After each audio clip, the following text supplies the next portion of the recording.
Good evening, everyone.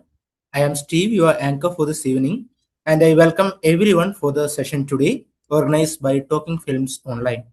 I will introduce the platform for those joining us for the first time. Talking Films Online is an online platform inaugurated and run by Professor Nigila and Dr. Geeta Vishwanath. Talking Films Online began as their brainchild 5 years ago with the intent of preserving human connection through cinema. The platform has been supported by various interns, volunteers, and countless directors and scholars who join us every week. We gather every Saturday, every week at 9 p.m. sharp as per the Indian Standard Time. The simple task for the members of the team is to watch and analyze the movie as per their respective conveniences before we meet for the discussion on Saturday every week. We have had the pleasure of engaging with some eminent personalities such as Aparna Sen, Amol Palekar, Girish Kasaravalli, Jayan Cherian, and Adul Gopalan. We celebrate we celebrate criticism and of various aspects of the movie, such as craft of songs, methodologies, narratives, and literature in the realm of cinema at large across genres, language, and nations. Talking Films Online, or TFO, has been conducting a short filmmaking competition every June since ever our establishment has started. We also organize lectures in departments with faculties at different universities. We successfully conducted our first offline international seminar on Indian cinema in the digital era in collaboration with FCT Baroda. Of our most recent records, our platform has met over an international conference at Asansol, West Bengal in November 2025, which was presided over by an international crew of participants as well. Tonight, we are joined by filmmaker Abhilash Shetty and Dr. Rajalakshmi NK, who will initiate a discussion on Abhilash's film Naale Rajaa Koli Majaa. Abhilash Shetty is a filmmaker known for his rooted, realistic storytelling in Kannada independent cinema.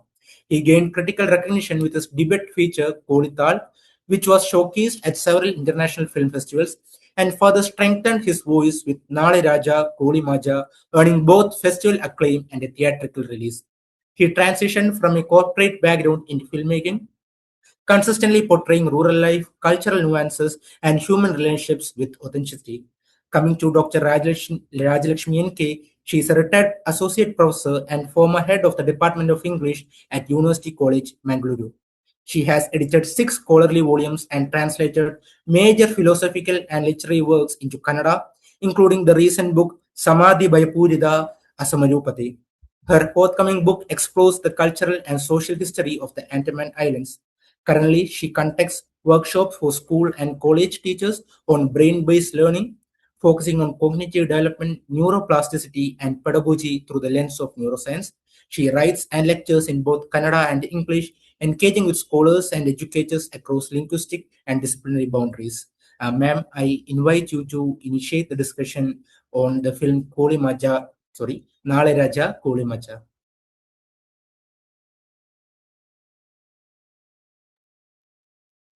Can I begin? Yes, ma'am. Yeah, I'm audible, right? Yes, ma'am. Yeah. Thank you, Professor Geeta Vishwanath and Professor Nikhila and Talking Films for making me a part of this discussion. I'm quite happy tonight because uh, the title of the movie itself was very interesting for me. When I was a child, it was a slightly different usage that we used to have. We used to say, Naale Raja, Kadle Maja. And suddenly I see that Naale Raja Koli Maja. It was quite exciting for me. Why was it Kadle Maja for me and why the movie says Koli Maja? And now, as a grown up adult and knowing the politics of the world, I know that it has a lot to do with the politics of food itself. Naale Raja Koli Maja actually speaks so much about the festivity of the day, that is Sunday, whereas Kadle Maja wouldn't speak about the festivity of the day at all because the roasted peanuts that we eat on Sunday would reflect only on the leisureliness of the day. But Koli Maja has so much to tell us. So this is where I began to find the movie very interesting. How come my Kadle Maja has become Koli Maja? When I watched the movie several times. I had watched this movie few months ago, and then I began to watch it again and again because I had to discuss the movie.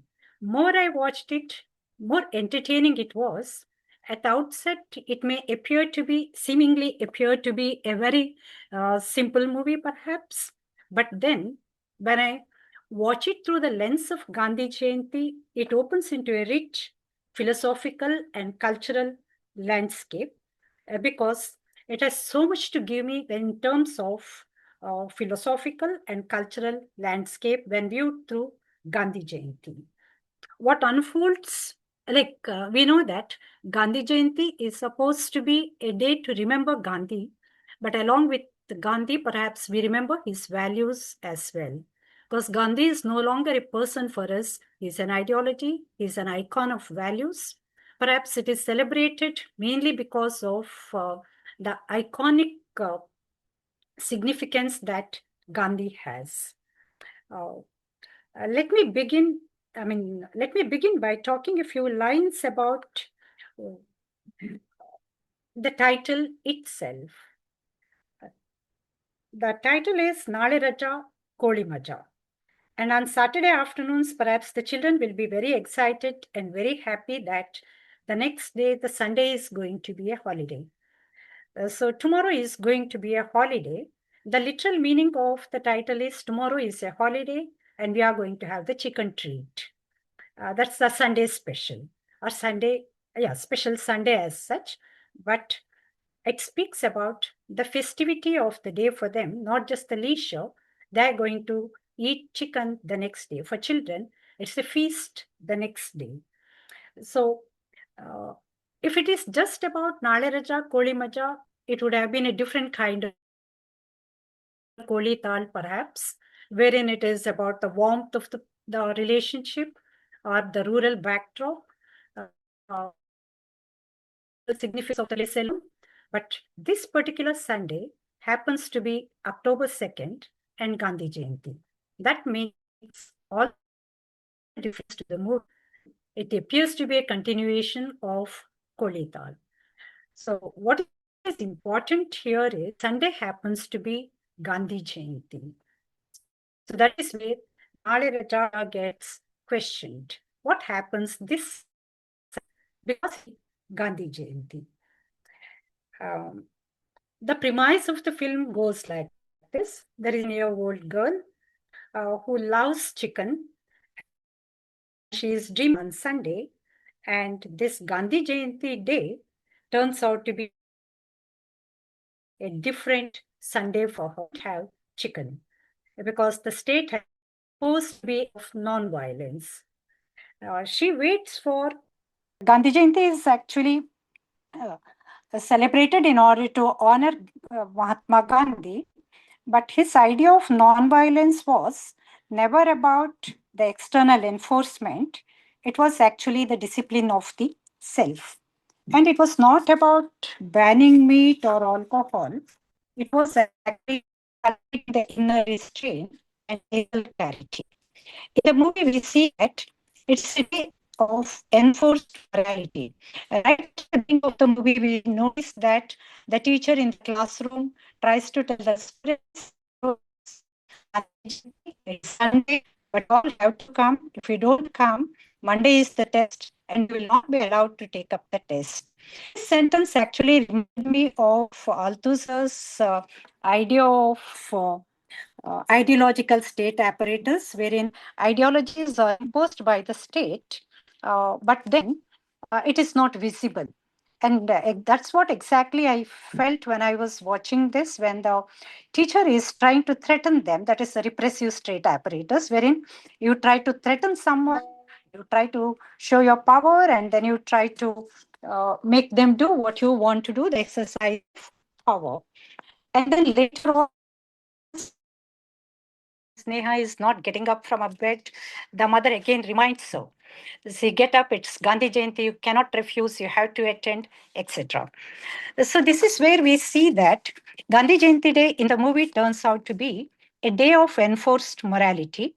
And it is the day when the state dictates virtues. So, I felt that there is a kind of uh, satirical note to the government which enforces uh, these kind of ideologies on its subjects. And then there is an that's why we come across a lot of contradictions too among the adults in the movie, wherein something is enforced, their true nature, their impulses cannot be held back. So enforces bans but resent them. They talk of restraint but cannot control their appetite, and the liquor becomes such an craving. These kind of things happen because it is enforced on them. And how does it function in the movie? It functions in the movie through humor. Humor is used very effectively here. It is used to reveal the gap between the moral ideals and the human impulses. It shows how easily we slip into contradiction when our comforts are threatened. The film is not a critique of Gandhi as such, it's a critique of how we selectively invoke Gandhi. And where do we see the true moral implications of what Gandhi tries to tell us is it is through the character of Sneha, perhaps. She becomes the film's moral mirror. Her desire for chicken is innocent and it is ritualistic. Every Sunday she is used to chicken, and uh, despite it being Gandhi Jayanti, it doesn't make any difference to her. She wants chicken, and this desire appears to be very, very natural. It is not greed, it is just the desire and that ritual that she wants to carry on with. And she's not greedy, it is she's merely attached to a weekly rhythm that gives her joy. But when a band disrupts her expectation, she becomes very stubborn, she becomes determined, and she is willing to challenge adults. What we see with the children is children are not hypocritical at all. They have clarity, what I want and what I don't want, and they don't want to be hypocritical at all. And that is what we see with Sneha. So, this clarity appears to be more Gandhian than the imposed Gandhi Jayanti by the elders. Then we have a very striking character in the movie, that is Neha's father, who is longing for liquor. That longing itself on that day perhaps is illegal. This highlights the state enforced sobriety. So you can't enforce something for one day, it has to happen from within, and it doesn't happen with Sneha's father. One day ban doesn't eliminate desire. So film tries to gently expose this, that certain things cannot be imposed. Maybe may it be virtues, may it be values, uh, the innate human nature. You cannot impose it on people to change it. And then we know that we are living in a world where there is a lot of politics of food. The ban on meat itself becomes looking at our plates. Uh, how can one day the state can tell me not to eat chicken in the name of Gandhi? Other days I can eat chicken, but only one day. Of course, the whole idea behind it is that it is symbolic. You may have to practice it every day. But this politics of food comes in another way in the movie, wherein Sneha's mother, she appears to be the gatekeeper of identity. Food is not just sustenance for her, it's a boundary that marks caste, community, and inherited anxieties. Because when Sneha is invited by her friend Sophia and she wants to go and have her food there, she wants to eat chicken there, both the parents disagree with that. But later, when Sophia's father Francis brings chicken home, the father takes it and he eats it. And that's the time that the mother says that if I had known that you are going to eat it, then I would have asked Sophia to stay back. But then she also doubts what kind of meat may be there in that, because maybe because being a Hindu, for her perhaps beef is not something that has to be consumed. That is where we see the politics of food as well in the movie. And the beautiful part of the movie is the grandparents. uh, Grandparents were there in Kolital as well. That is where I think the audience fell for them. and the grandparents, are the same grandparents, are there in this movie as well. They embody a generation rooted in nature rather than government circulars. The political mandates cannot interrupt family rituals for them. For them, what is very important is granddaughter's happiness. That is the prime factor. So that is where the rural setup comes in, the natural setup comes in, the simplicity comes in. And this simplicity is what makes the movie very meaningful, because Gandhiji advocated for simplicity and not the seemingly virtuous, but actually hypocritical, the adult world that we see in the movie. And then there are quite a few powerful images that I could notice in the movie. The satire through powerful images, one of the important and the very strong image that I could notice in the movie is the currency note where Gandhiji's face is there. And twice it appears. One is the time when Sophia not Sophia, Sneha gives the money to buy chicken. The currency note and the Gandhi's face is very, very visible. And the second time that we come across this usage of the currency is towards the end of the movie, when Sneha tells Sophia, uh, it is okay if I was not able to eat chicken on Gandhi Jayanti day, but using Gandhi, I could buy chicken today.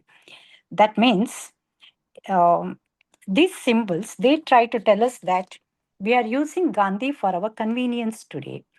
Gandhi as an ideal, Gandhi's principles. More than that, what has become important for us is use Gandhi as currency today. And then the kind of hypocrisy that we see with the elderly people in the or the elders in the movie is, the first one is the father anyway, who has money to buy liquor but doesn't want to buy chicken for the daughter. And then he can have liquor, but then he doesn't want to send Sophia to the neighbors, but he will eat the chicken. So a lot of hypocrisy that we see with a father.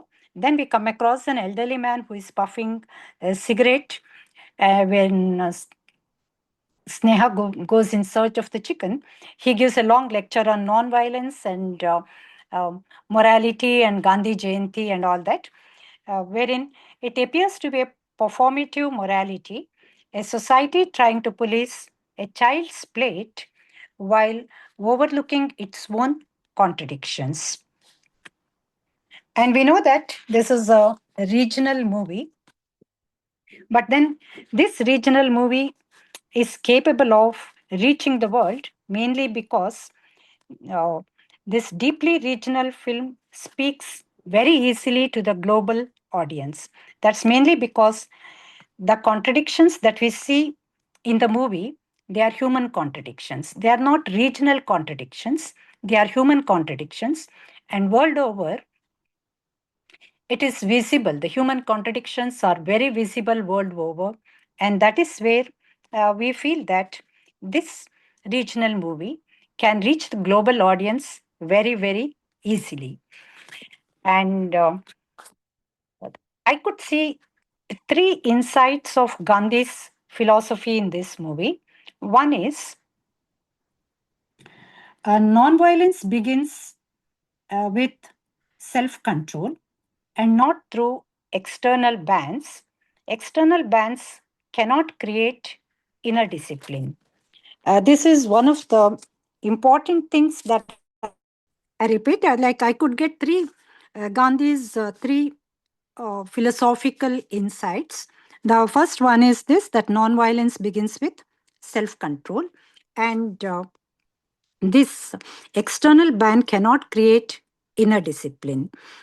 And the second one is that greed is not always grand or dramatic, as we see in the commercial movies and we see in the soap operas, where greed is made so visible and very dramatic. Whereas this movie shows that it appears in small, habitual, and woven into our daily life. And the third thing is, if you want to see the truth that Gandhi advocates for, it's in the children. Children often see truth more clearly. So all in all, I feel that the movie tries to tell us about the desire, the hypocrisy, and the state control, and the moral confusion, and the fragile nature of human restraint. So, story quietly asks whether we are truly nonviolent in our hearts, or whether we simply follow the rules until they inconvenience us. The movie smiles at our contradictions. In that smile, there is both humor and truth. So, all in all, in conclusion, what I want to say is I was able to watch this movie through the, of course, it is the Gandhi lens, but the whole theoretical concept that came to my mind when I was watching the movie is Althusser's idea of the state apparatus as such. The repressive state apparatus, which I could see in the education system, when the teacher begins to say that if you don't come, then this is the punishment. That is how the repressive state apparatus works. And then we also see that when there is a ban on liquor, everything is sold in black market. And when and there is also it comes, and the TV is we used very effectively in the movie. Anything that has to be spectacular, if the violence has to be spectacular, as in the commercial movies, in other a lot of movies that we see, the people enjoy that spectacular violence, but how nicely the spectacular violence is avoided in the movie, but then repressive state apparatus is highlighted. That is where the TV screen is being used.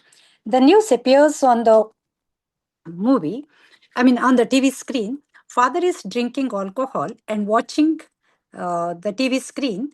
And on the TV screen, the news says that there is an MP who has had chicken, and the opposition party wants protests that.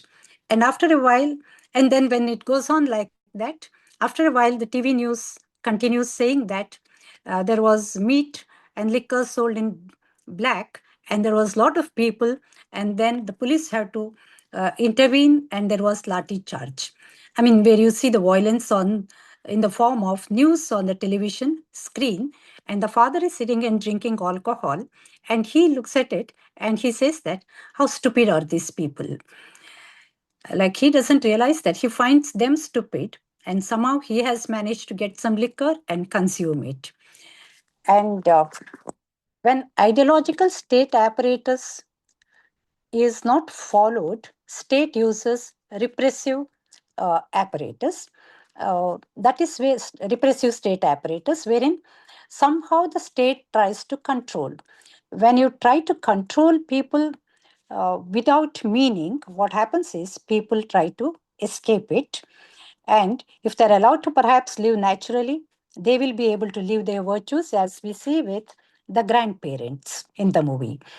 And through contradictions and through hypocrisy, the movie very effectively was able to highlight that this one day ban uh, can be a mockery of the whole idea behind Gandhi Jayanti.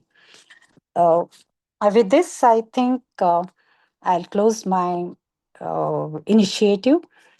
Thank you. Thank you, ma'am. That was very informative. I now invite Mr. Abhilash Shetty to talk about the film. Abhilash, are you there?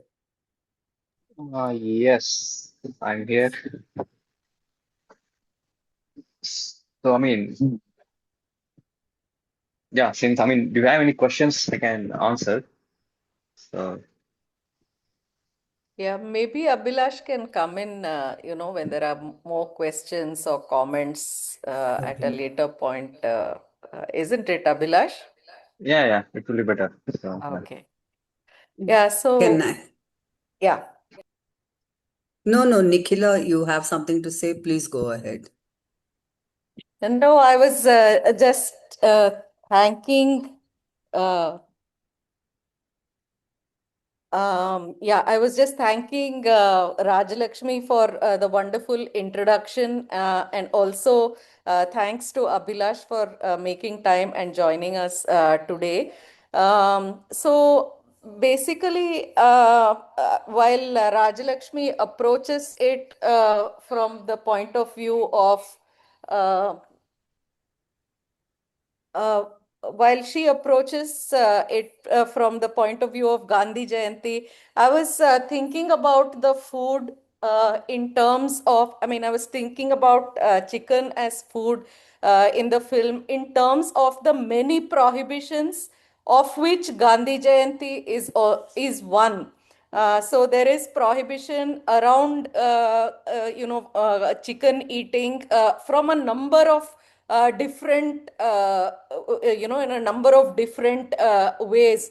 For instance, there is, of course, Gandhi Jayanti, but also the mother says it is, Monday, so I cannot eat it. So there is prohibition around chicken eating on a Monday. The Sophia's mother says, I will eat chicken only from a certain chicken shop. So it is, the interesting aspect of the politics of food, and also what gets passed, what just passes in the name of culture, the culture of food.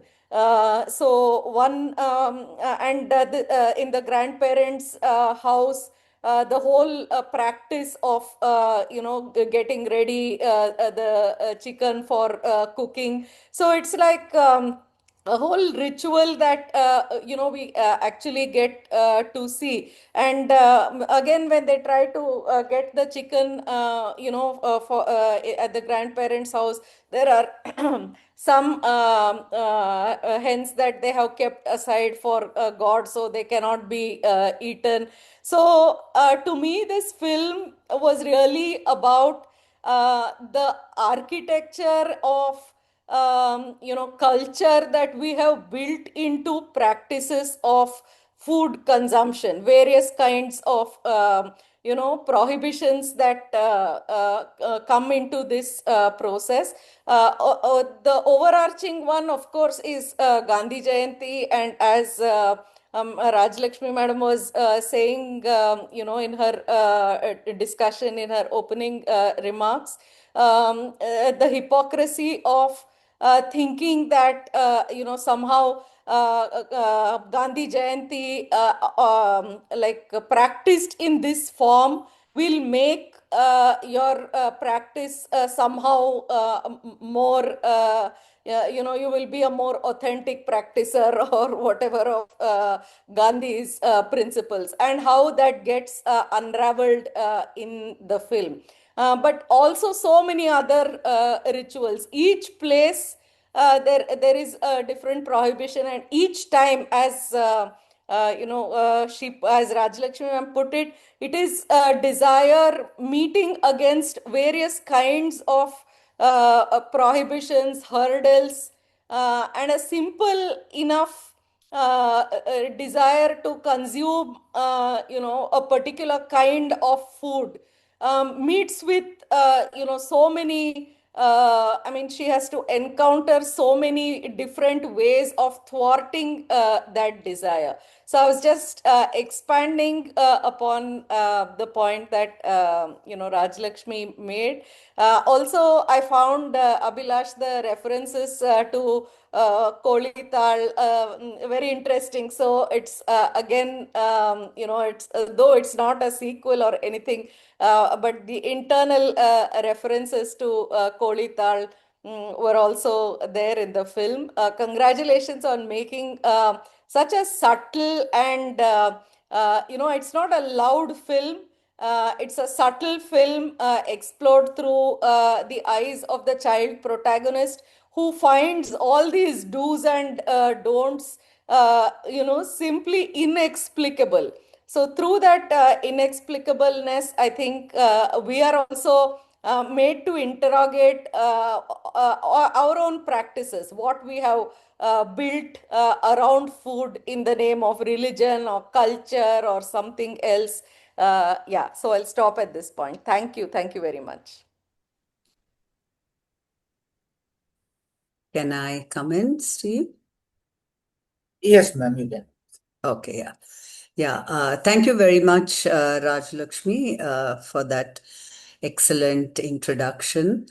And thank you, Abhilash, for that lovely film. When I began watching it, it struck me as, almost a deceptively simple narrative. And the first thing that came to my mind was Kiarostami's Where is My Friend's House? Because even in that film, you have this child who is, like wandering around through that stark landscape of his village because he wants to find his friend's house to return the notebook that he has, put into his bag by mistake. So, and similarly, in this film, Sneha also goes around, along with her father, then even by herself, she's walking around looking for a chance to buy chicken.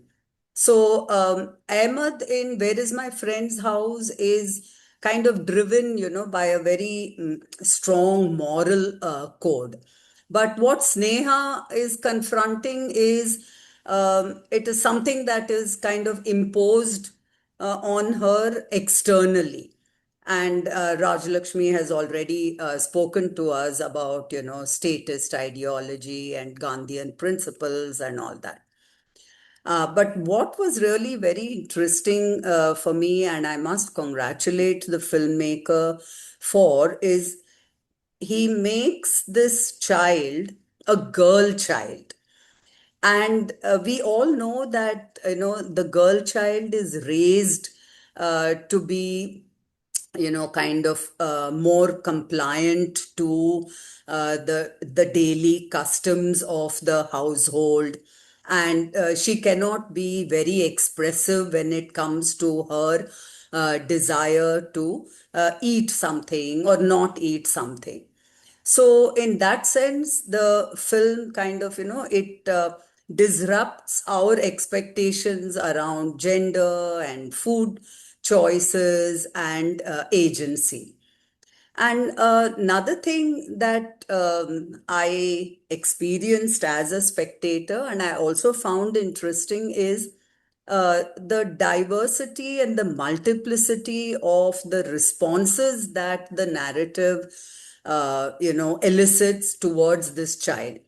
Like, at least personally for me, I kind of began by sympathizing with her and like I was thinking that it's a child after all, why can't she eat what she wants? But somehow along the way, her mulishness and especially her, verbal abuse of the grandmother finally kind of, makes us believe, okay, now this is too much. She just deserves a good spanking. So, in that sense, I liked the way the character arc of Sneha was drawn because of these different ways in which we relate to her. And um, Nikhila has already spoken about, the different ways in which food is spoken about. And that is also something that had struck me because, on the face of it, we all talk about vegetarianism and non-vegetarianism as a strict binary. But what the film shows is the heterogeneous nature of non-vegetarianism itself. There are so many kinds, like Nikhila has already said, chicken not being eaten on a particular day. So there are days when it is permissible, there are days when it is not permissible. And also the question of the religious divide, the Christians' house, and the fear that they could be serving beef. So all of this also makes the film more complex than it appears on the surface. So these are some of the things that I really liked about the film. Thank you. Thank you very much. Thank you, ma'am. If I invite anyone for their comments or any kind of questions that they have about the film,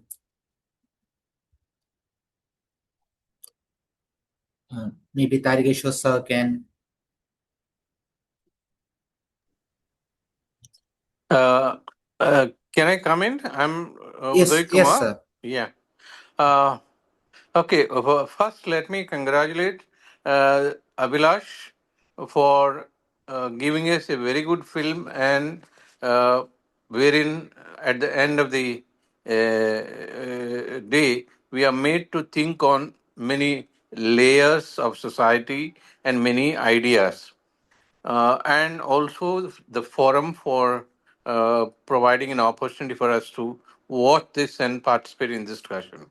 Uh, uh, it it it it just makes us think that whatever the state directives are there, the state is more concerned about following the law in letters and not in spirits.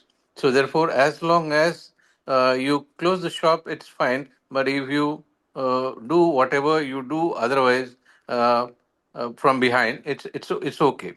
That is one thing. And I have a question to ask to Abhilash. So this question came up in my mind after I listened to the earlier discussions. Now, what made you to choose the character of Sneha? It could have been a boy uh, instead of Sneha. So, what made you to choose Sneha as the lead character in this movie? Yeah, thank you so much, Uday. Uh, so usually Yeah. when writers, when they start writing the protagonist, so mainly they focus on whether it Mm. has to be a man or a boy. So initially, Mm. when I wrote the first draft, Mm. the Sneha character wasn't there. It was just Okay. a 10-year-old boy. Uh, Then I thought like, okay, I mean, so what if, I mean, even the girls, they have also the cravings for chicken, but mm. they Mm. don't show it. Okay. Mm. So Okay. then I, instead of, the boy character, I changed Uh, Sneha's character, and I developed the character in a way that she has to be a rigid, stubborn, mm. and in the same way, there is innocence also, like, because Yeah. I wanted to show some hypocrisy, all these double standards of the society Okay. to the young girl, Yeah. so that it will be good for, audience to, watch and engage. Yeah, yeah, definitely. So the character has come out so powerfully, and the Sneha also acted very well, wherein the fragility, or what we say, the flaws, uh, or what Rajalakshmi madam has put it, the kind of uh, the hypocrisy that is built around the other character is being very subtly and very powerfully is being exposed by this lead role of Sneha, and I must congratulate her for her act, and for you to for having developed that character. That's all that I would like to say. Thank Thank you, you. thank you. Thank you, sir.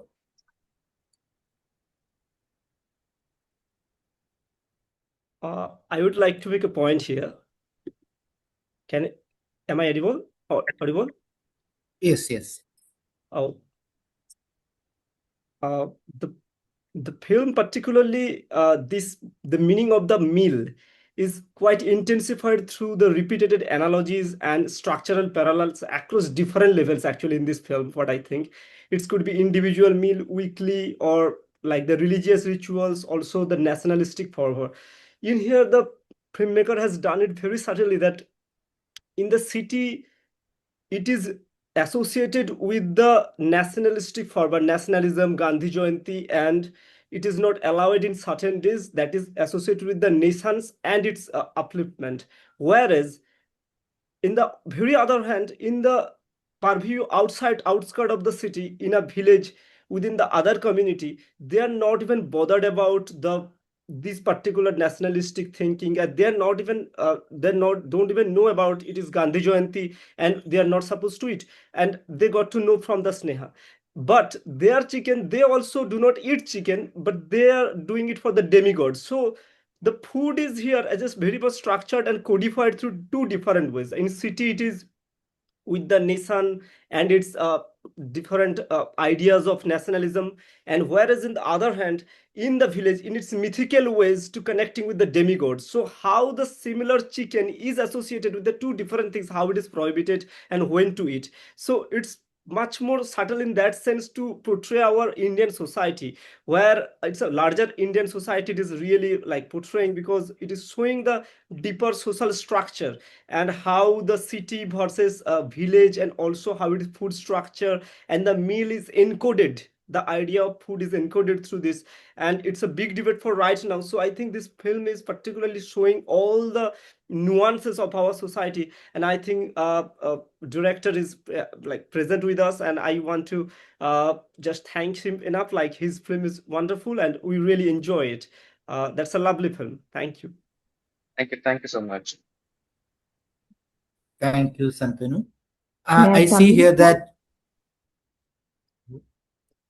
May I I see come in? here. May I come in, sir? Yes, ma'am. Yeah, Abhilash sir, it was a very wonderful movie. But one thing I noticed was I understand the Gandhian ideologies that have been distorted, used as for the convenience. I can still understand the food culture that we are talking about, the food politics, and the state's participation in enforcing the rules and regulations on the normal public and all that I understand. But one thing which struck me was Sneha is a girl who is 10-year-old, and mainly I saw it as a children's movie. But similar, so what happens here is the audience who want watch the movie, it would be majorly children, as I suppose, and children here would not be able to understand anything about the Gandhian ideology or the state's participation or even the food politics that we are all discussing about. So if children are looking at Sneha, Sneha comes across as a girl who is very stubborn, very obstinate. One, and secondly, as Geeta ma'am rightly said, that she abuses her grandmother and her mother. But when she doesn't get her chicken, but at the same time, she has no problems with the father having alcohol. There is no abusing language used here. And same happens with the grandfather when they try to trap the wild chicken, which they can't, they fail. But again, the abusive language is not used against the grandfather. So I found this a bit very disturbing. Like, how would a child watch this movie? A child of a 10-year-old who is watching a 10-year-old girl being so obstinate, so stubborn, abusive. So, how would a child watch this movie? That was one thing I really stuck me. Yeah, thank you so much, Shama, for the comments. So first of all, it's not a children movie. So the censor board didn't give the certificate of of like like as a children movie. So this is a Okay. social kind of movie. Like it's not only meant for kids category, and it won't come under children category too. I mean, all the film festival it went, I mean, they weren't the International Film Festival of Children or something like that. Okay. So, of course, the character is a great character. Even when I was writing, even I don't wanted audience to sympathize her. So through that character, I just wanted to explore, exploit all these because we live in a very hypocrite world. I mean, we see Yes. politics everywhere, rather in a city or village, in a classroom, in a, wherever it is. So we see politics everywhere. So yeah, of course. I mean, there is no learning from Sneha for the children, of course. Yeah. So Oh, yeah. I mean, honestly, like the film is certified as U, but I was expecting UA. So since I mean, my previous film was they're censored as UA, the first film, Kolital, okay. though it didn't have anything to. I mean, there is no abusive things or something like that, but. So even I'm surprised when the censor board gave U certificate, but it doesn't come under a children category. It's not a children Oh, film. Yeah, okay. Okay. Thank you so much, sir. yeah.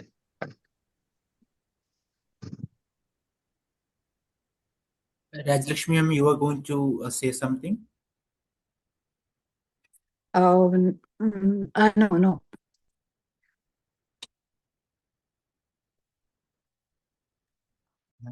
Okay. I see that our last week's discussion, Basav sir is here. So, what might be your take on this movie?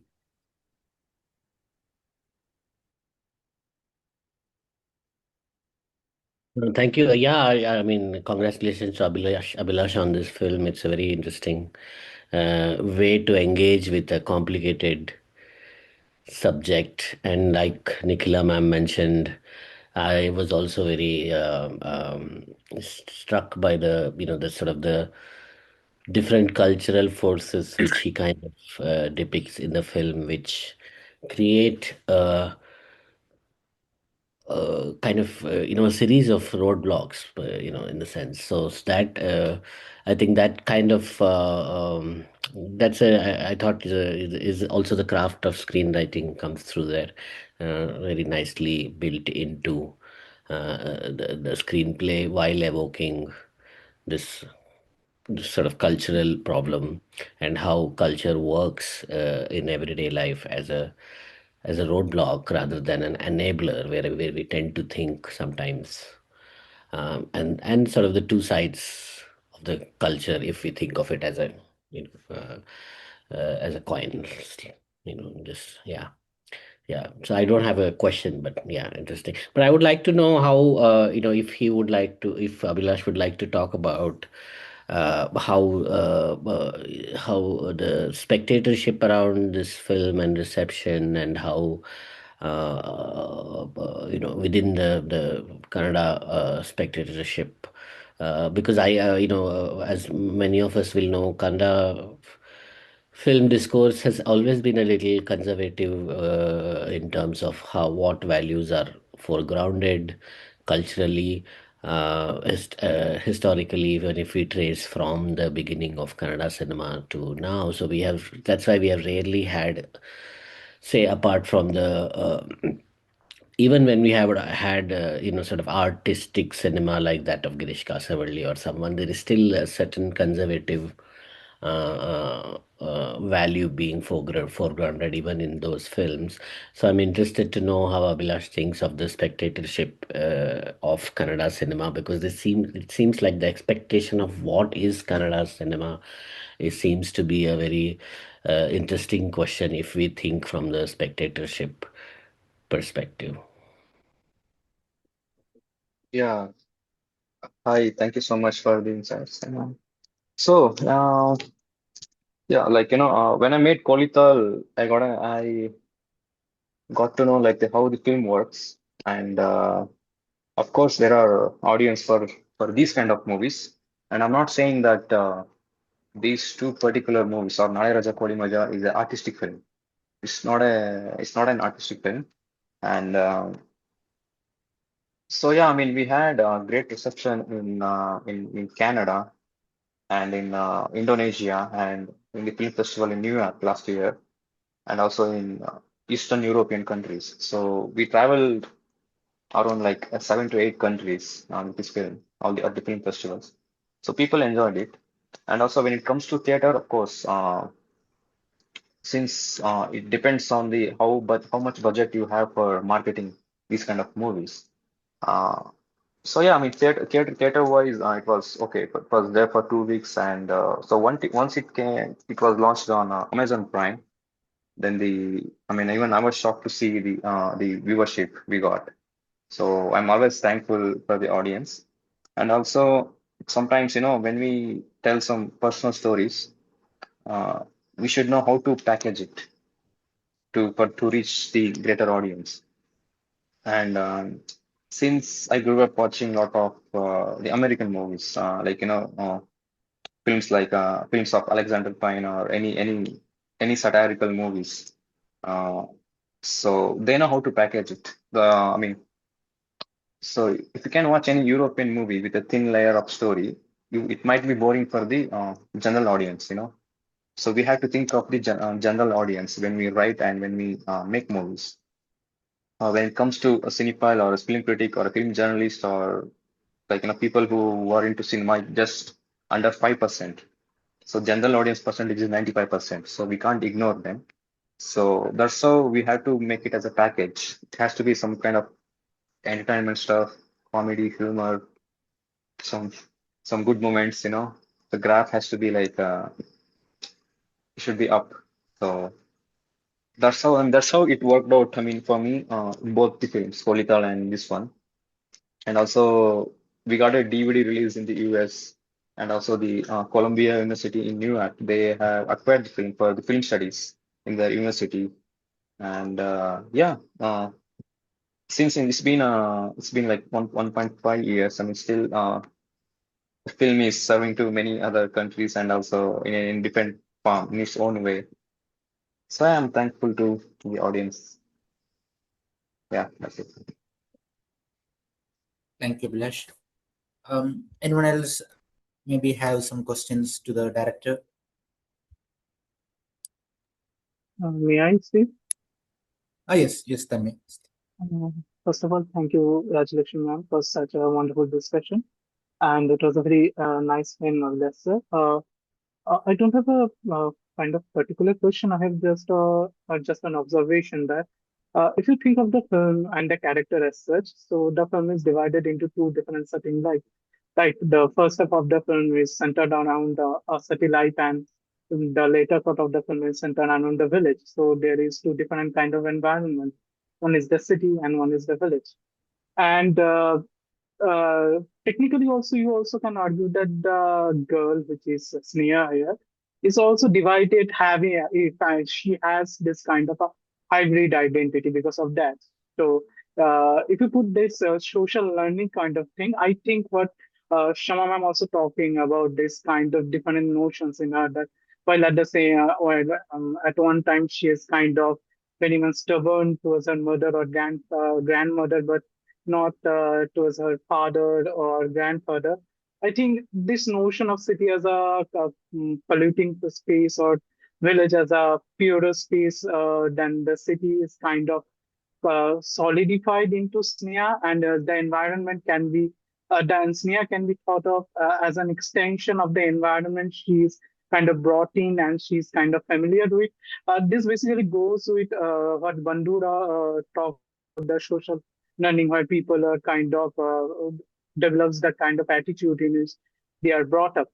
And the second point is that Rajalakshman also talking about this thing about childhood innocence. Sneha is personifying this childhood innocence. But I find it very problematic when you put innocence and childhood together sometimes because this innocence is untested. So because this innocence has not faced any kind of temptation or any kind of challenge. So how you can claim that it is innocent as such when it has not been tested? For example, there is a Lebanese film which is very close to my heart. That is Capernaum. It is by Nadine Labaki. So there is a character called Zion.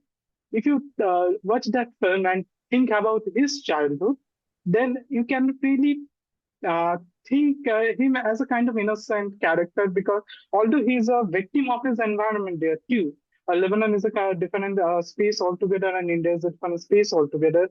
But uh, this childhood innocence, I find it very problematic when you put it in a kind of simplistic way in any issue. For example, in that film, Zan is forced to give up the child when he could not take care of the child himself. But there is a kind of divine justice at the end too, because he lost his parents and kind of he brought them to a trial. He owned the trial, but Yeah, I stop here. This is not a there is no question. I just made a point that Sneha's character can be conceived as an extension of the environment she was brought in and she is familiar with, and the problematic aspect of childhood innocence, and also when you are portraying into to an idea of Gandhian idealism or Gandhian ideology. Thank you. Um, Thank you, Tanvi. Uh, One thing I wanted to add was that when I was seeing the movies, that I really liked the cinematography. Being a regional cinema, when I found that when you brought in the region into the cinema, and I found that it was made by a person called the cinematography was done by a person called Swaroop Yashwant, who has also been in Kodital with you, and I really liked the cinematography of the movie. The shades of the trees, the difference between a town and the village, it was beautifully portrayed to the screen. One thing I want to ask you, and you said it was not a children's film. One thing I found interesting is that you didn't include the killing of the chicken itself in the movie. At that point, when Sneha is holding the head of the chicken, and the grandfather is holding the rest with a knife in his hand, I actually wanted to see what Sneha's reaction would be when the grandfather killed the chicken. But you didn't. But the I don't know. But the director didn't include it. It's just a question here. Why didn't you include that scene itself? Hi, thank you for the question. We can't show killing of animals in Indian movies, so the censor board will ask to remove it. So that's the main reason I didn't, add the scene. So since in my last film they made me to blur the meat of chicken when the grandpa cuts.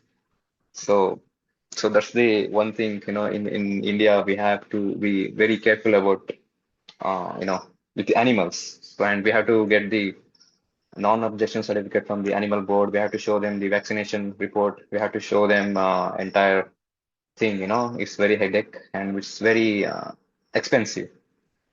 So the main reason was, yeah, that's what I mean. We can't show the killing of animals or birds in the film if you want to release our film in India. Thank you, Abhilash. If there's anyone else who wants to ask questions, maybe to Rajalakshmi ma'am or Abhilash Shetty. Can I ask? Yes. Uh, uh, so I found the ending of this film interesting and quite. I think I would like to more clarity on that maybe because I was the central question that the film which I could identify was whether the child would consume chicken on Gandhi Jayanti or not. So, as it turns out, she doesn't consume meat on that day, and it is the next day that she, in her friend's home, that she has chicken in the end. And the ending of the film, she says, "I was angry at Gandhiji yesterday because I couldn't get chicken yesterday, but Gandhi is the reason I had chicken at your house today." So I found that ending really curious. Does the ending suggest that Gandhi sort of, acts as this a symbol of unity, a quote unquote a symbol of unity in the film, or is it? I think I would just like a small clarification of the ending, if possible. Yeah, thank you for the question. Yeah, you have an answer. So the first thing is, of course, I think she doesn't need another adventure like this. I don't think she will have a chicken like in another Gandhi Jayanti because she will realize her mistake when after the kerosene scene, you know. So the three people will have their own reasons, and the Sneha says, this all happened because we sacrificed the chicken on the day of Gandhi Jayanti. And at the end, of course, all this, finally she'll have a food at her friends who is a Christian community, and it says, because of the Gandhi Jayanti, she had a food. It means because of the Gandhi Jayanti, I mean, it united both the friends, and she will invite her, for a next Sunday for a lunch. So, that's the feeling. Thank you. Yes. Thank you, Sneha, for the question. If there's anyone else, maybe Madhuma Abhilash, ma'am or one last question. Can I come in? yes, yes, sir. Abhilash, we have listened to a lot of ideas that viewers expressed after watching the movie and after listening to Dr. Rajalakshmi's introduction. But I'm just curious to know uh, what is that you wanted to communicate through this movie, and how much of it is how much of it has actually reached the audience as you understand. So through this movie, I didn't build this Naale Rajaa Koli Majaa world. Uh, So I took the references, I took the all the inspiration, so which are already existed. hmm, I mean, so it was 5 to 6 years back, and in our home also we have a meat chicken on every Sunday. hmm, And I just went to a market to buy chicken, and I got to know there's some festival happening. So that's why the government shut all the meat shops. So it kind okay. of triggered me, first Uh, thing. uh, And Naale Rajaa Koli Majaa title, it's a very nostalgic for us. Since Rajalakshmi ma'am was telling, she used to tell different Kadle Majaa something. But in Udupi, they say Naale Rajaa Goli Majaa, something like that. But in central Karnataka, we say Naale Rajaa Koli Majaa. So that's one of the reason, the title itself made me to write something on this subject. So after that experience, I started I just started building this word, by observing the people and observing the situations, and also taking some references from movies like Gita ma'am was telling. So Cocktail Trilogy is my one of my inspiration to make both Politar and this movie. And but where is my friend's house, there is a lot of innocence in the movie, but here I'm not saying this exactly innocence. It's a mixture of many emotions that the character does have. So I just wanted to have a good ride on hypocrisy and double standards of our society through that young girl. And yeah, of course, the film reached many people because of the film festival, and also because of, I mean, not everyone wants to watch film in a theater. It's expensive, and also it's very time consuming, and not everyone have access to go to film in a theater like in India. So of course, when it launched on Amazon Prime, it started streaming on Amazon Prime, so we got great numbers. So yeah, it reached many audience. Yeah, I mean it depends. The film has different layers. In yeah. Polital, it is a very simple story. It's non-political. Just the chicken goes missing, and the grandpa is is on an adventure to find the rooster. But here, the film has different layers. One is I mean, that anticipation, whether the Sneha will get chicken or not. Here, there is a politics. Here, it's so people are for and against of Gandhiji's ethics, principles, ideologies, Yes. and there are double standards. People. There is a black market. There are the this thing. Yeah. There is religious stuff, religion stuff. So yeah, I mean, it has different layers. So Okay. the more you watch, more you get to know about the film and what I'm exactly telling. Yeah. Thank you. Thank you very much. Yeah. Welcome.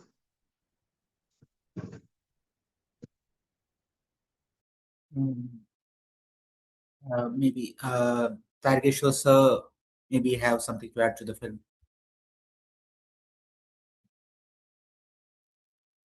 Hello. Yes, sir, you are audible. Yeah, thank you. It is a wonderful discussion and wonderful film. Thank you for this film and also the discussion. The discussion I thought is quite interesting. Uh, as Abhilash was saying, it has many layers, and compared to Kolital, and the layers are quite interesting, and it also shows the craft of saying too many things in a simple story uh, is something that Abhilash is trying to own now, and that is quite interesting for me. And as everyone has said, one layer is at the level of the home itself, the kind of politics that happens there, both in the city as well as at the rural level. Uh, Actually, it is not that she's not angry with her father. She's also angry with her father. That's why she takes the bottle and then pours it in the uh, toilet. So in that sense, she's taking revenge on her father too. For that you are having liquor on Gandhi Jayanti day, but I am not been able to have chicken. So that was quite interesting. And the gender relation, both in the city as well as in village, is also quite interesting. Uh, and it is also interesting, as somebody pointed out, she has also internalized these gender roles. The way she treats and talks to uh, mother, father, and then grandmother, grandfather, that is also quite interesting. Uh, so he's bringing in the gender aspect in the story very effectively. And then the second one is the relationship between the communities. Uh, Especially in the context of coastal Karnataka, and the relationship between the communities and the way the story gerrymanders this relationship. There is hostility. There is also kind of bonhomie at certain level, and that was also quite interesting. That is also very says the relationship between the communities in the this small coastal town. And then the third one is, as somebody has pointed out, the urban and the rural, and the state is very much present in the town, but it is completely absent in the rural area. I was just thinking about it. Yes, it is true, but it is also interesting that you can ban selling of the meat, not the consumption of meat. So the consumption of meat is not banned. Only the selling of meat is banned. Uh, and the selling of meat on a regular basis happens in an urban area. Because in villages, they themselves prepare the meat from the stock that they have, livestock that they have. So in that sense, the meat ban and the presence of the state in banning the meat can be effective in urban area, number one. Number two, it was meant mainly for urban area. Why in the villages, the boundaries are intact between the vegetarians and non-vegetarians. In town, the boundaries are not intact. Uh, by definition, these towns are the result of the modern development, and the modern development allows people from different communitarian backgrounds. When I say communitarian backgrounds, both religious as well as caste, to come together, whether they like it or not. And in spite of allowing them to come together, we have tried to have ghettos and the segregation. That is a different issue. And because there is a some kind of insecurity of these intermingling of the community, uh, using Gandhi, it is necessary to symbolically enforce a certain kind of order that we had earlier in the name of Gandhi. I think that's what was happening there, or is happening now also. And increasingly, more and more days are brought into the ambit of uh, banning sale of meat. Uh, Recently, I heard that on January 26th, also it was banned in a particular place. So I don't know how the DMs and the DCs are working about this ban on meat. So it's not just Gandhi Jayanti, but here I think it's a very apt narrative trope that the Gandhi Jayanti is picked up to discuss this issue in the narrativize this issue in the film. And the third point that I was trying to say is that the absence of state in the village, uh, you can consume it, you can catch the fish, you can prepare the meat, there's no problem there. It happens only in the urban area. So that becomes a very interesting thing. And then to link it up with what Rajalakshmi said about the way we remembered Sunday and the way it is being remembered now in the film, and what Basav said about whether there is a uh, reception for this kind of movie in Kannada. Yes, I think even in the mainstream cinema, in 1970s and 80s, when we were young, in fact, I thought that people who consume meat and people who use liquor are all villains and they will rape women. That's how the image of uh, non-vegetarianism and then alcohol was presented to us through the popular cinema in 1960s and 70s, maybe. And as children, that's what we thought. But once Amrish entry into Kannada film industry, and then from 90s onwards, things started changing little bit in the mainstream Kannada cinema too. I'm not saying it has completely changed, but that brought in uh, a new way of looking at non-vegetarianism. So that happens only post 1990s. Before that, it was completely a different thing. So a kind of public sphere, how we have made a public as Brahminical is one thing, and the civil society is more important here. Though the state is implementing the ban, as I was trying to say, that it is more as a kind of symbolic enforcing of a earlier public order, which we can say to some extent as Brahminical. Uh, that's what state is doing. But now, more than the state, civil society groups are enforcing it in a major way. That's what is being worried. I think that's what the film is also trying to explore through the discussion that happens about Gandhi Jayanti and um banning the meat sale during that time, uh, how the civil society is reacting to it, how there are people who vociferously approve of certain things. That is why quite alarming and thing. And then the third one is there is a complete absence of the state machinery in enforcing it. We know that it is being enforced, but interestingly, the media, which we supposed to be the one of the important cornerstones of our civil society, is what is trying to force the state to enforce it more rigorously by showing it on TV that they're selling, we should ban it.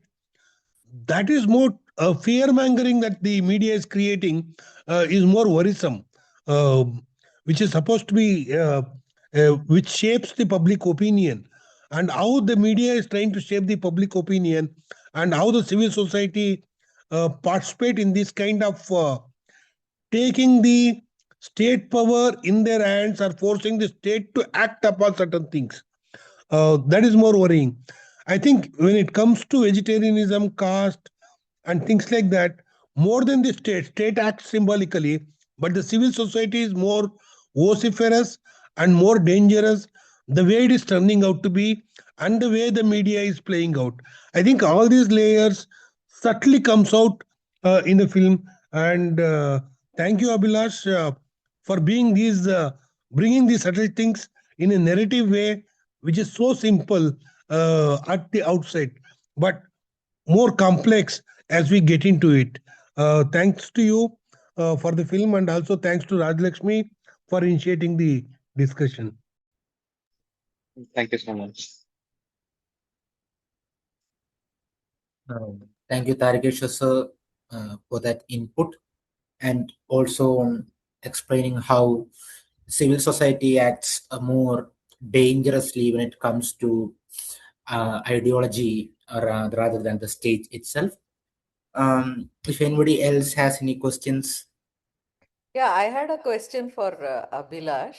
Abhilash, I think it was Prithvi Konanur when he came on Talking Films Online. I think it was him, if I'm not wrong. He was mentioning how, it's very difficult for Kannada films to come onto OTT platforms. There is no space for Kannada films, he was saying.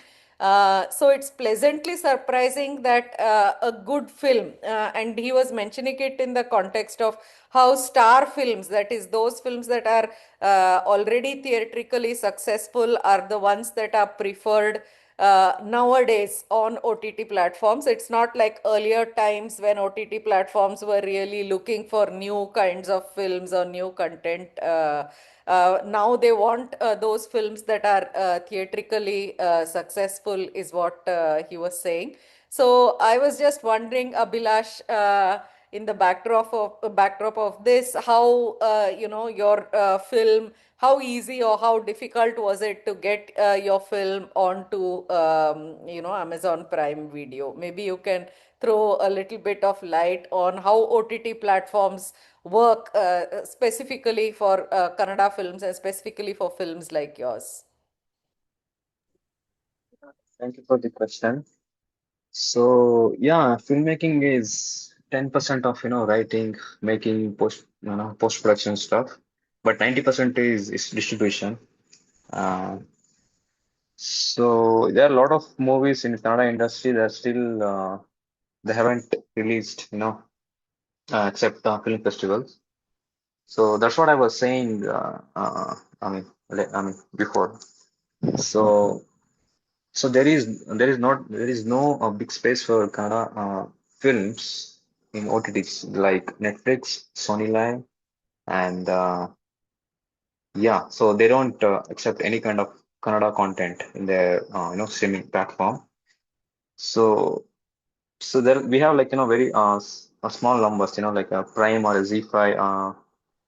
For these movies also, like for this platforms also, the movies has to be well, I mean, they should have the good ratings by the all these critics and stuff. And so mostly they see, I think the films has to be, I think, entertainment, because since their audience are they're all general audience.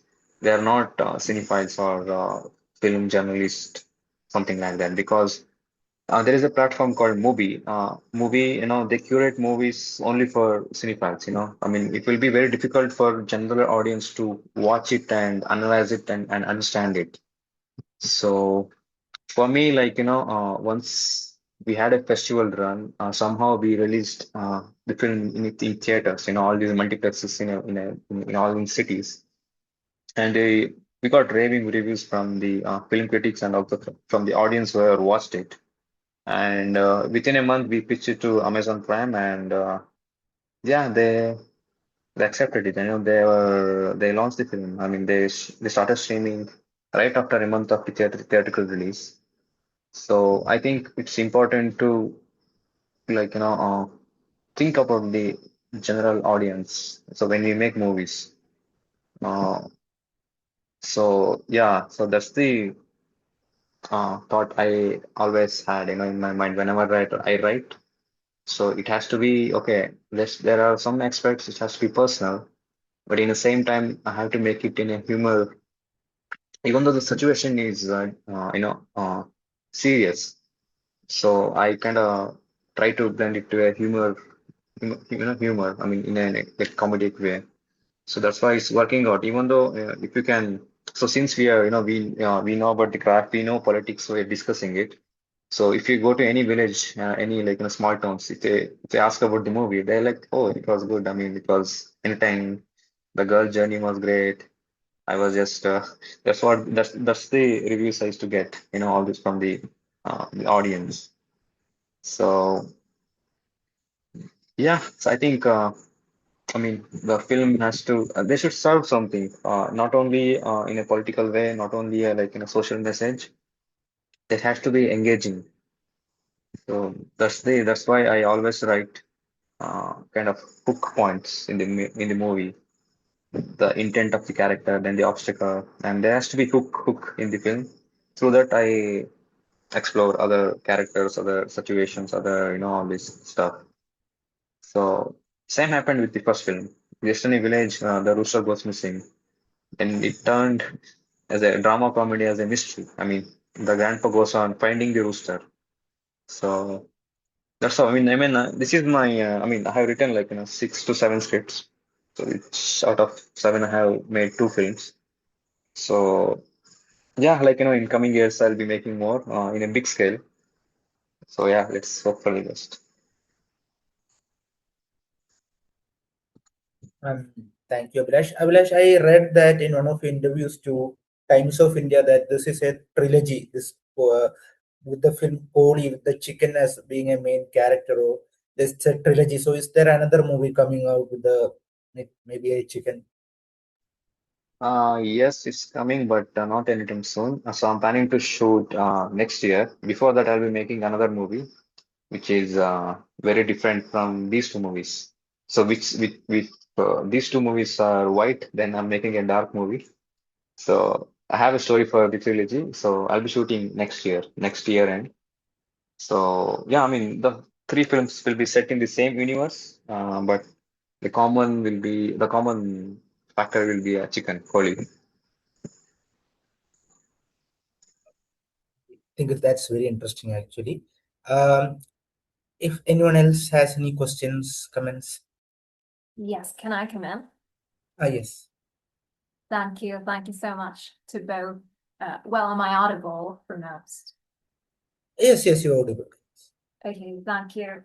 Thank you to Dr. Rajalakshmi ma'am, and thank you so much thank you so much to the director Abhilash Shetty, sir, for joining us over the session. This has been a pleasure to meet both of you and hear from both of you. Well, yes, but if only I could see both of you completely, but and obviously in real. But be the spiritual, this also makes a lot of sense. I admit that the movie, again, as is in the Gunner language, is something which is new to me. I think this may as well be either the second or the third Gunner movie that I will be watching. I haven't yet watched the movie, but and this area of Gunner cinema is really something I am a novice to, and I do not, and I'm also quite an apprentice when this comes to the South Indian culture. I've just acquainted myself basically with the South Indian food, South Indian festivals and gods and God and the deities basically. I just tried listening to all the people, the speakers at the precious voices which spoke today, and I must say this has been such a productive and an eye-opening discussion on the subject of vegetarian and non-vegetarian cultures in South India, I'm sorry, in the area concerning in South India and surrounding a festival which marks morality, non-violence, and simply the practice of truth as Gandhi stood for. So my question, this is less of a question and more of something I just wanted to share because as I have admitted that I have not watched the movie just as of yet, but I heard people speak about the use of invective now and then in the movie by a male figure, and also the type of the death of animals in the movie. So this kind of yes, and that also connected. I tried to connect that to this inability to, as Dr. Rajalakshmi now have pointed out, this concept of resistance versus desire. So there is a certain power of penetration when this comes to desire, such as some type of a temptation, which may be connected to a bad habit, may be connected to some type of well, something that we go back to again and again.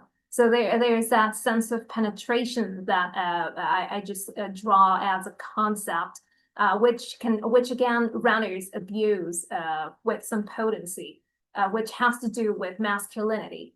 So abuse then becomes, in terms of, in light of how I try joining dots from whatever I heard the others speak, I found that abuse was coming out to me more and more as some type of a masculine force. But I have just stood as a spectator to pieces of news internationally, nationally, that abuse can come from both a man and a woman, a male and a female. They can both be a victim and a perpetrator. But then when I look at this, and when I look at this in terms of the movie, wherein we have this festival of Gandhi Jayanti, and Gandhi is the figure of morality, of righteousness, who is a male figure. So that also throws kind of light on this ironical aspect that I could connect to the movie. So this was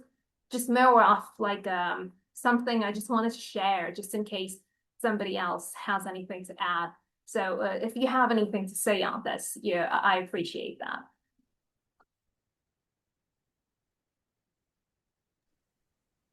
Hi, Ananya. Thank you so much. So, yeah, like you said, I think it's better if you can watch the film and you will get the better clarity on how the characters and how the story, the craft has been built. So, so I don't have anything to add. Like I know since most of them have covered everything. Uh, yeah, that's it. That's Thank okay. you, Anand. Thank you so much. But I leave this open to anyone else if anyone else wants to suggest anything on top of whatever I presented. That's it, maybe on what Ananya said. But if anyone else has any kind of questions or comments, as we come to the conclusion of the meeting, I want to thank especially the Dr. Rajalakshmi ma'am who initiated the discussion, and also thanks to Director Abhilash Shetty who answered every question patiently and clearly to all of us, and to the various participants in this meeting who participated very Oh, actively, and also provided various commentaries and perspectives to this. Uh, from my side, one thing I found very beautiful was that when the film started, Sophia invites Sneha to her house and says, "Come, let's have chicken in my house." But Sneha, thinking about what her family will say, says, "No, I will come another day." And the film ends on a beautiful note that Sneha hello. trans. Hello. Sorry to intervene. Yes. Actually, Rajalakshmi Madam connection is lost, and she would like to come in. Can I give it to her? Yes, ma'am. Yes, sir.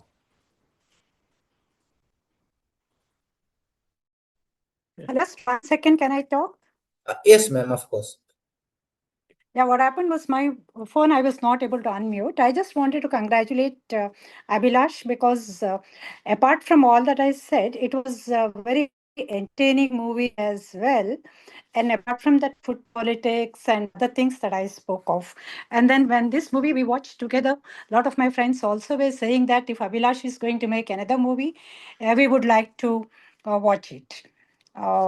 So we would like to watch it. So I think when Abhilash was saying that he's going to make one more movie, there are a host of them who are waiting to watch, and we look forward to that movie. Thank you so much. Thank you so much, ma'am. So yeah, so I'll be making for sure, but yeah, so it will be next year. Next year or it will be in 2026. 8 probably. So before that, I'll be making another film. So the pre-production has been started. So I mean, the third installment will be very interesting and very political, and will be Yeah. very entertaining. It will be very entertaining too. Yeah. I think there'll be a lot more of them who are very eager, and I think I'll communicate it to them. Thank you so much. Thanks a lot. Thank you, Rajalakshmi ma'am. So as I was saying, the film ends on the beautiful note that yeah. So Sneha transcends all of those adversities and like restrictions, and it's at Sophia's house. I like the ending. So as once again, thanks to Rajalakshmi ma'am and Mr. Abhilash Shetty for meeting us today, and also to the various participants. And thanks also for the organizers, Professor Nikhila ma'am and Dr. Geeta ma'am for this meeting. Thank you all. Thank you very much. Good night. Thank you all. Thank you for Bye. having me. Thank you. Yeah, Bye good all. night. Thank you, Abhilash.